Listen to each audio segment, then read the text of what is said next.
दोस्तों आखिरकार बिहार को लेकर पहला सर्वे आ चुका है। बिहार की राजनीतिक स्थिति इस वक्त क्या है दोस्तों? क्या इस वक्त की पॉलिटिकल सिनेरियो को देखकर, इस वक्त की वहां राजनीतिक स्थिति को देखकर क्या ये कहा जा सकता है कि एनडीए आगे चल रहा है और इंडिया गठबंधन पीछे चल रहा है? आखिर बिहार का मूड इस वक्त क्या है दोस्तों? पिछले काफी दिनों से मैंने बिहार के कुछ वरिष्ठ पत्रकारों से बात की और उनकी बातचीत सुनकर ऐसा लगता है कि टक्कर तो कांटे की है, इसमें तो कोई दो राय नहीं है, लेकिन अभी जो एज है वो एनडीए को बताई जा रही है। लेकिन क्या वाकई ऐसा है दोस्तों?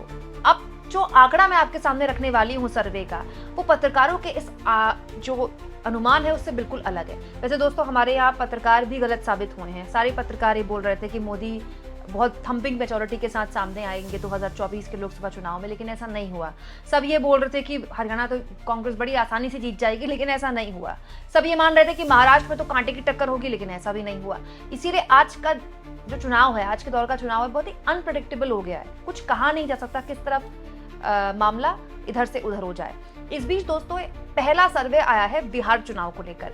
ये सर्वे बताता है कि बिहार में इस वक्त की क्या स्थिति है। दोस्तों इस वक्त का जो बिहार का चुनाव है इस बार का, वो हर लिहाज से पिछले बिहार के चुनाव से बिल्कुल अलग है। पॉइंट नंबर 1, नीतीश कुमार का माना जा रहा है कि ये आखिरी चुनाव है संभवतः, जिस तरह का उनका स्वास्थ्य बताया जा रहा है। तो नीतीश कुमार का आखिरी चुनाव, उसमें उनकी राजनीतिक फसल काटने को लेकर एक नए दावेदार पैदा हो रहे हैं। पीके प्रशांत किशोर ने हाल के दिनों में काफी मेहनत की है जमीन पर।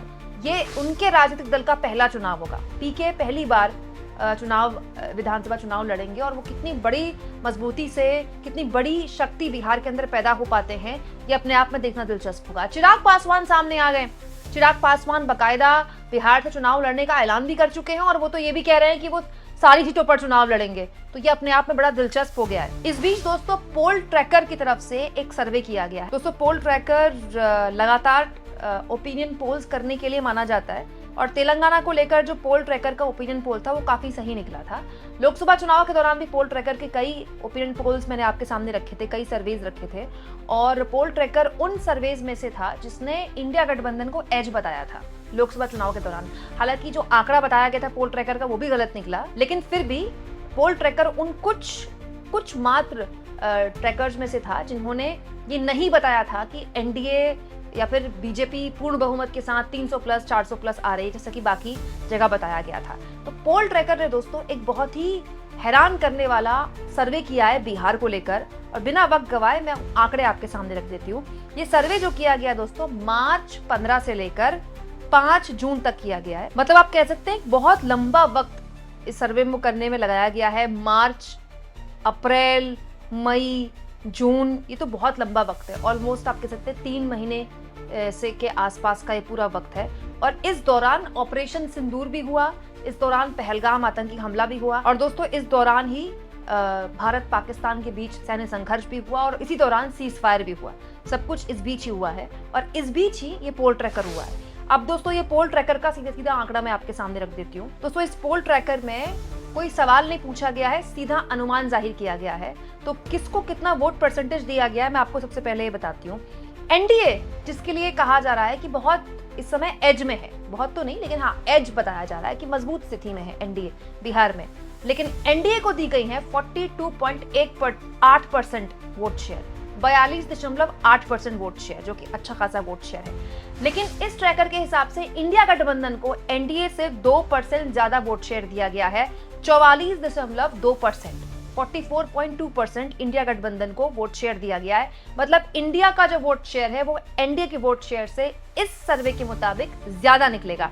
इसके अलावा दोस्तों जन स्वराज पार्टी, जिस पर सबकी निगाहें हैं बिहार के तमाम राजनीतिक दलों के साथ साथ देश भर की, पीके प्रशांत किशोर की पार्टी, उनको भी 2.7%, 2.7% के आसपास ये ट्रैकर परसेंटेज दे रहा है। मतलब 2-2.5% के आसपास वोट शेयर पीके का है। वहीं दोस्तों अदर्स, मतलब जो निर्दलीय हैं, जो अन्य हैं, उनको ये ट्रैकर देता है 10.3% वोट शेयर, जो यानी कि प्रशांत किशोर से ज्यादा जो निर्दलीय हैं उनको वोट प्रतिशत यहाँ पर दिया गया है। अब आ जाते हैं मेन सवाल पर, सीटों पर, क्योंकि सीटों का ही सबसे ज्यादा खेल है। 243 सीटों की विधानसभा है दोस्तों बिहार में, जिसमें इस ट्रैकर का दावा है कि एनडीए को मिलती हैं 108 से 115 सीटें। अगर आज चुनाव हो जाएं तो एनडीए को मिलती हैं 108 से 115 सीटें और इंडिया गठबंधन को मिल रही है 121 से 131 सीटें, यानी कि इंडिया गठबंधन वोट शेयर में भी आगे है और सीटों में भी आगे है, और एनडीए से करीब करीब 20 सीटें ज्यादा, 20 सीटों के आसपास, 15 से 20 सीटें ज्यादा ये ट्रैकर बता रहा है बिहार के अंदर। वहीं जनसुराज यानी कि पीके की पार्टी, प्रशांत किशोर की पार्टी को 0 से 3 सीटें मिलने का अनुमान है, और जो निर्दलीय हैं, जो अन्य हैं, उनको 10% के वोट शेयर के साथ 4 से 12 सीटें मिलने का अनुमान है। यानी कि ये ट्रैकर दावा कर रहा है कि एनडीए और इंडिया गठबंधन में अभी अगर आज चुनाव हो जाते हैं तो बिहार में कांटे की टक्कर है, लेकिन इंडिया गठबंधन एज में है। यानी कि आप कह सकते हैं कि बिहार के जो पत्रकार है उनसे बिल्कुल अलग ये सर्वे दावा कर रहा है। हालांकि दोस्तों, जैसा कि मैंने आपसे कहा, सर्वे इस बीच बहुत गलत भी निकले हैं, बहुत सही भी निकले हैं। हम किसी सर्वे पर भरोसा नहीं कर सकते, लेकिन इस सर्वे को देखकर एक चीज पर भरोसा कर सकते हैं कि बिहार के लोगों ने अभी मन नहीं बनाया है।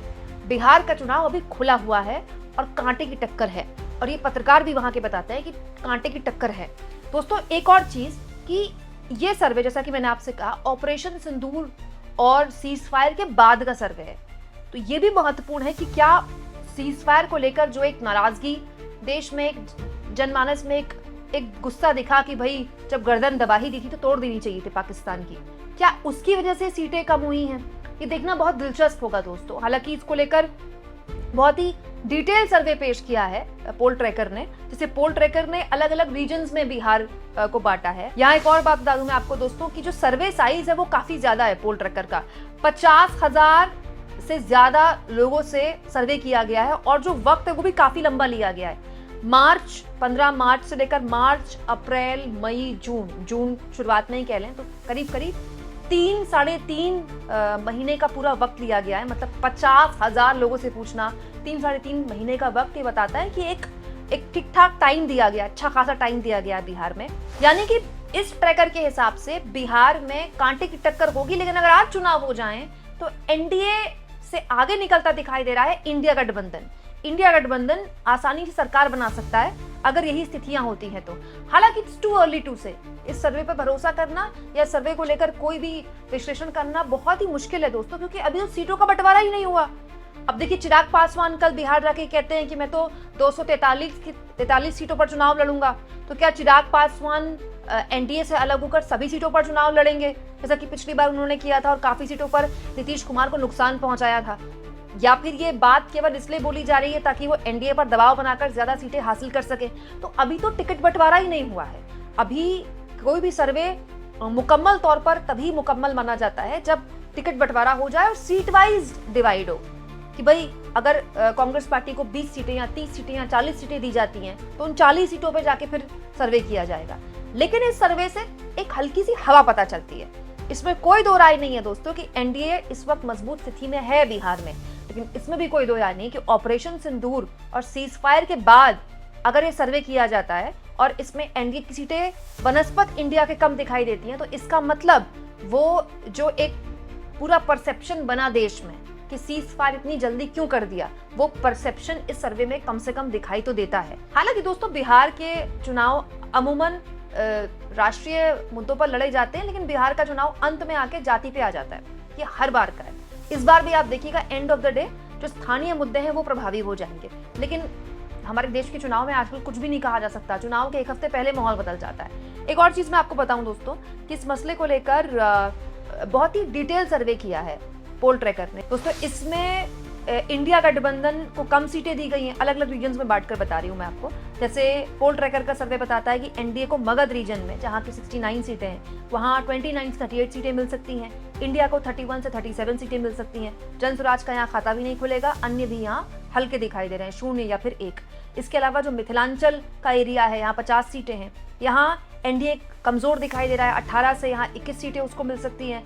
इंडिया को 27 से 31 सीटें मिल सकती हैं। जनसुराज का यहाँ खाता खुल सकता है, और अदर्स भी यहाँ ठीक ठाक परफॉर्म करते दिखाई दे रहे हैं 1 से 3 सीटों के साथ। दोस्तों, इसके अलावा आंध्र प्रदेश बिहार का रीजन है, यहाँ 27 सीटें आती हैं। एनडीए को यहाँ मजबूत बताया गया है। एनडीए को यहाँ 11 से 17 सीटें दी गई हैं। इंडिया को यहाँ 9 से 13 सीटें दी गई हैं। जनसुराज का यहाँ भी एक ही बार खाता खुलता है, और अदर्स को 1 से 3 सीटें दी गई हैं। इसके अलावा सीमांचल, जिसको लेकर काफी बातें होती हैं, सीमांचल में जो मुस्लिम आबादी है वो काफी ज्यादा है। सीमांचल रीजन में 25 सीटें बताई गई हैं कुल टोटल, जहां पर एनडीए को इस सर्वे के हिसाब से 8 से 11 सीटें मिलती हैं, इंडिया को मिलती हैं 11 से 13 सीटें, जनसुराज को 0, अदर्स को भी शायद 1 ही। इसके अलावा दोस्तों उत्तर बिहार, जहां 73 सीटें हैं, सबसे ज्यादा प्रभावशाली माना जाता है उत्तर बिहार।